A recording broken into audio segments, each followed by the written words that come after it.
Hi friends, அனைவருக்கும் வணக்கம்.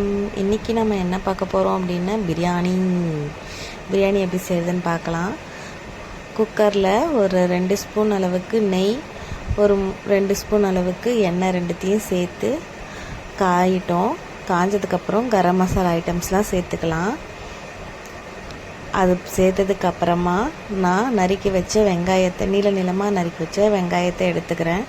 ஒரு பெரிய வெங்காயம் ஒரு 3 வெங்காயம் எடுத்துக்கோங்க. அதேமாரி 3 பச்சை மிளகா நடுவில் மட்டும் நீட்டாக கீனி சேர்த்துக்கிறேன். அதேமாரி ஒரு 3 பெரிய தக்காளி 3 தக்காளி எடுத்திருக்கேன். அதையும் போட்டு நல்லா வதக்கிக்கலாம். இதெல்லாம் நல்லா வதங்கி ஒரு தொக்கு பதத்துக்கு வரணும். கொஞ்சோண்டு உப்பு போட்டு வதக்குனிங்கன்னா கொஞ்சம் சீக்கிரமாக வதங்கும். ரவுண்டு உப்பு மட்டும் போட்டு நான் வதக்கிக்கிறேன். வெங்காயம் தக்காளி கொஞ்சம் நல்லா வதங்கணும்.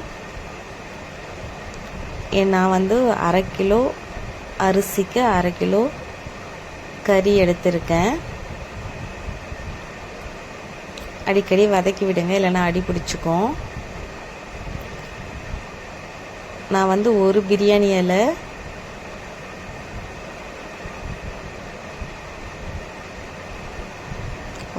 ஒரு துண்டு பட்டை, ஒரு 4 லவங்கம், ஒரு 3 ஏலக்காய் எடுத்திருக்கேன். கரம் மசாலா ஐட்டம்ஸ். அடுத்தது ஒரு 2 பெரிய ஸ்பூன் அளவுக்கு இஞ்சி பூண்டு பேஸ்ட்டு எடுத்துக்கலாம். எடுத்து அதை சேர்த்துட்டு நல்லா வதக்கி விட்டுக்கலாம். இஞ்சி பூண்டு பேஸ்ட்டோட பச்சை வாசனை போகணும். நல்லா ஒரு 2லேருந்து 3 நிமிஷம் அளவுக்கு நல்லா வதக்கி விட்டுட்டு இஞ்சி பூண்டு பேஸ்ட்டோட பச்சை வாசனை போகட்டும் விட்டுட்டு, அதுக்கப்புறமா நான் ஒரு கைப்பிடி அளவு புதினா, கருவேப்பிலை, கொத்தமல்லி 3 எடுத்து வச்சுருக்கேன். அதையும் சேர்த்து நல்லா வதக்கி விட்டுக்கிறேன்.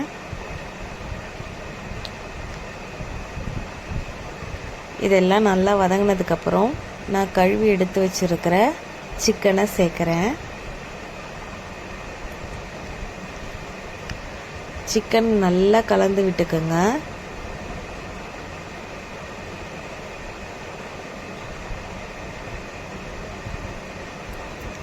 அடுத்தது ஒரு 2 ஸ்பூன் அளவுக்கு தயிர் எடுத்து சேர்த்துக்கலாம்.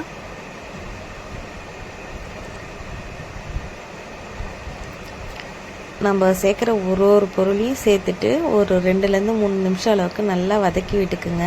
அப்போ தான் நல்லா டேஸ்ட் வரும். அடுத்தது நமக்கு இதுக்கு தேவையான கரம் மசாலா சேர்த்துக்கலாம்.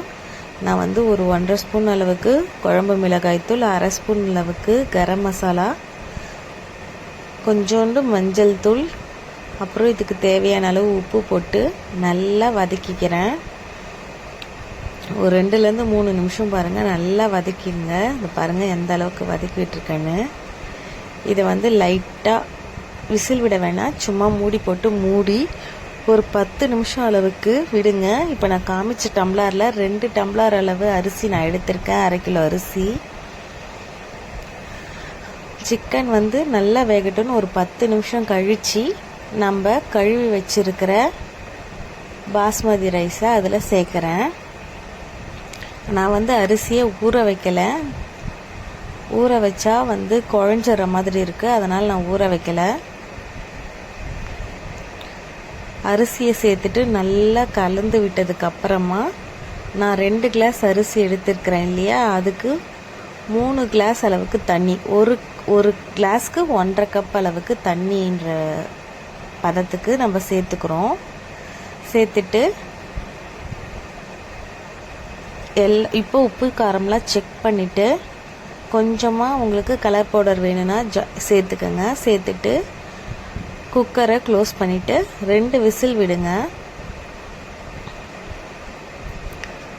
2 விசில் விட்டு ஸ்டவ்வை ஆஃப் பண்ணிவிடுங்க. ஆஃப் பண்ணிவிட்டு அது ப்ரெஷர் ஃபுல்லாக